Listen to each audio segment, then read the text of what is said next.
जी। अच्छा, now what is the explanation of the Frank Starling mechanism?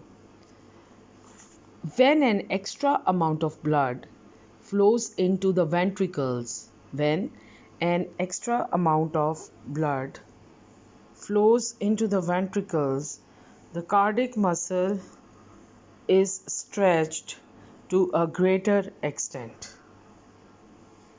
Cardiac muscle is stretched to a greater length.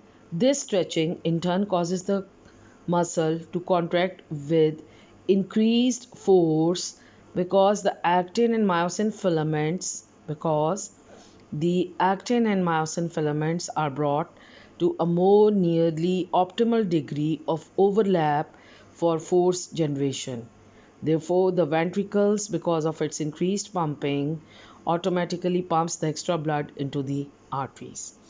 अच्छा, अब थोड़ा मैं आपको इसको उर्दू में एक्सप्लेन कर दूं कि फ्रैंक स्टार्लिंग मैकेनिज़्म कैसे जो है intrinsic ability of the heart जो है उसको एक्सप्लेन कर रहे हैं। ये कहते हैं कि जब एक्स्ट्रा अमाउंट ऑफ ब्लड जो है वो वेंट्रिकल्स में आ जाता है। मैंने आपको बताया था कि जब भी हम कार्डिक मसल की बात करते हैं हम बेसिकली वेंट्रिकुलर मसल की बात कर रहे होते हैं। तो जब extra amount of blood ventricles में आता है तो जो कार्डिक मसल है वो फुल लेंथ में स्ट्रेच हो जाता है। अब जितना ज़्यादा ये स्ट्रेच होता है उतना ज़्यादा मसल जो है वो फुल फोर्स के साथ इंक्रीज्ड फोर्स के साथ कॉन्ट्रैक्ट करते हैं, क्योंकि एक्टिन और मायोसिन फिलामेंट्स जो होते हैं वो जब उन्होंने कोई फोर्स जनरेट करनी है तो उनकी मैक्सिमम ओवरलैपिंग हो जाती है। इसीलिए वेंट्रिकल्स जो हैं अपनी इंक्रीज्ड पंपिंग एबिलिटी की वजह से ऑटोमेटिकली जितना वेंट्रिकल्स में ब्लड आया होता है वो सारा का सारा आर्टरीज़ में पंप कर देते हैं। राइट वेंट्रिकल पल्मोनरी आर्टरी में पंप करता है, लेफ्ट वेंट्रिकल एओर्टा में पंप आउट करता है।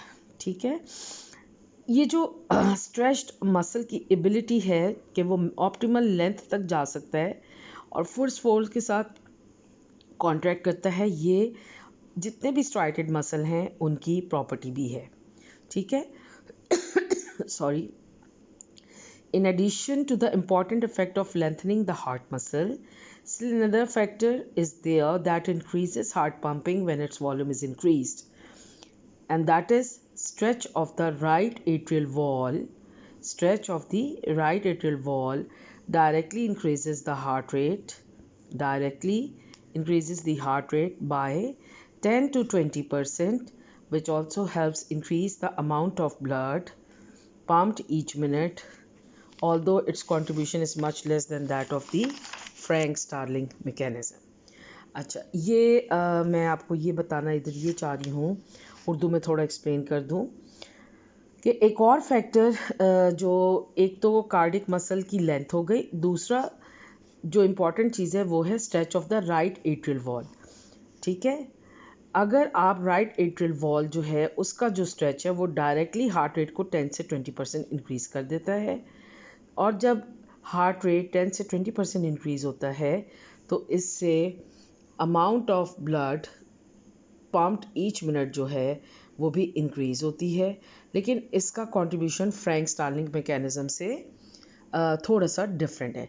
यानी फ्रैंक स्टार्लिंग मैकेनिज़्म वेंट्रिकल्स में जो ब्लड आ रहा है उसको एक्सप्लेन कर रहा है, और ये जो दूसरा फैक्टर है जो अभी मैंने आपको बताया, ये राइट एट्रियल वॉल में जो ब्लड आ रहा है और उससे जो वॉल्यूम पम्प्ड आउट हो रही है उसको एक्सप्लेन कर रहा है। ठीक है, तो ये दोनों चीज़ें आपने कंफ्यूज नहीं करनी।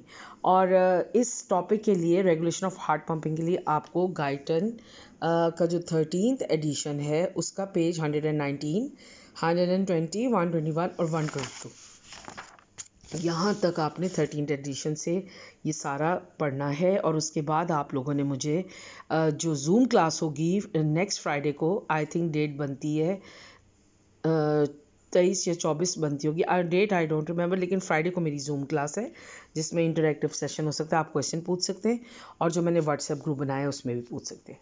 अच्छा जी, अब हमने कंटिन्यू किया हुआ है intrinsic regulation of the heart pumping the Frank Starling mechanism. अब ये मैं आपको गाइटन में दो ग्राफ हैं ये दिखा रही हूँ, ये देखिएगा ग्राफ। ये ग्राफ जो है ये left and right ventricular function curves को डिनोट कर रहे हैं। ठीक है, कि कैसे जो है अब इस ग्राफ में आप देखें एक्स एक्सिस पे ये आपका एक्स एक्सिस होता है ग्राफ का, ठीक है, ये एक्स एक्सिस है और ये वाई एक्सिस होता है। एक्स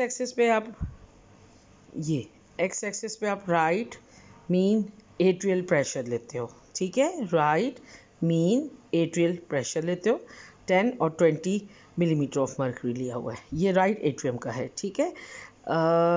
ये राइट मीन एट्रियल है, ये हमें, और वाई एक्सिस पे आपने राइट वेंट्रिकुलर स्ट्रोक वॉल्यूम ली है, ठीक है, राइट वेंट्रिकल की स्ट्रोक वॉल्यूम ली है, ये राइट साइड का राइट हार्ट का कर्व है। इसमें आप देखो, अगर आप right mean atrial pressure raise कर रहे हो 10 से 20 मिलीमीटर ऑफ मर्क्यूरी तक चला गया है, तो साथ ही right ventricular stroke volume output भी इंक्रीज हो रही है, राइट वेंट्रिकुलर स्ट्रोक वर्क जो है वो भी इंक्रीज हो रहा है। अब आप आते हो दूसरे कर्व की तरफ, ठीक है, इसमें आप देखो लेफ्ट मीन एट्रियल प्रेशर जो है, लेफ्ट मीन एट्रियल प्रेशर 10 से 20 ये आपने बढ़ा दिया, तो आप देखो लेफ़्ट वेंट्रिकल की स्ट्रोक वॉल्यूम कितनी ज़्यादा 40 तक चली गई है, ठीक है, लेफ़्ट वेंट्रिकल डेफिनेटली ज़्यादा अमाउंट ऑफ ब्लड पम्प करता है, तो आप ये देखो 10 से 40 तक चली गई है। ये ग्राफ आप गाइडेंस से, इसी मैंने आपको पेज भी बता दिया, सारा बता दिया, अच्छी तरह कर लेना। और अगर इस ग्राफ में कोई कन्फ्यूजन हुई तो आप मुझसे व्हाट्सएप पे भी पूछ सकते हो और जूम क्लास में भी पूछ सकते हो, और दिन होगा नेक्स्ट थर्सडे और फ्राइडे, ठीक है। आज है 18 अप्रैल, तो इसमें और सैटरडे है, तो आप नेक्स्ट थर्सडे फ्राइडे की डेट देख लेना। जूम लेक्चर फ्राइडे को होगा मेरा इंशाल्लाह। अच्छा जी, अब ये मैंने आपको बता दिया, अब इसकी समरी ये है, थोड़ा सा इसको हम समराइज करें। As left and right atrial pressure increases, the respective ventricular volume output per minute also increases, which is also known as stroke volume. Stroke volume होता है जो कि वेंट्रिकल्स पंप आउट करते हैं, ठीक है, और वेंट्रिकुलर फंक्शन कर्व्स जो हैं ये फ्रैंक स्टार्लिंग लॉ को एक्सप्लेन कर रहे हैं। तो ये हमारी जो हार्ट की पंपिंग थी by intrinsic ability of the heart, वो पूरी हो गई। अब हम दूसरी पे जाएंगे कि हार्ट का कंट्रोल सिंपैथेटिक और पैरासिम्पैथेटिक नर्व्स कैसे करते हैं, ठीक है, इसकी एक्सप्लेनेशन अब मैं आपको देती हूँ।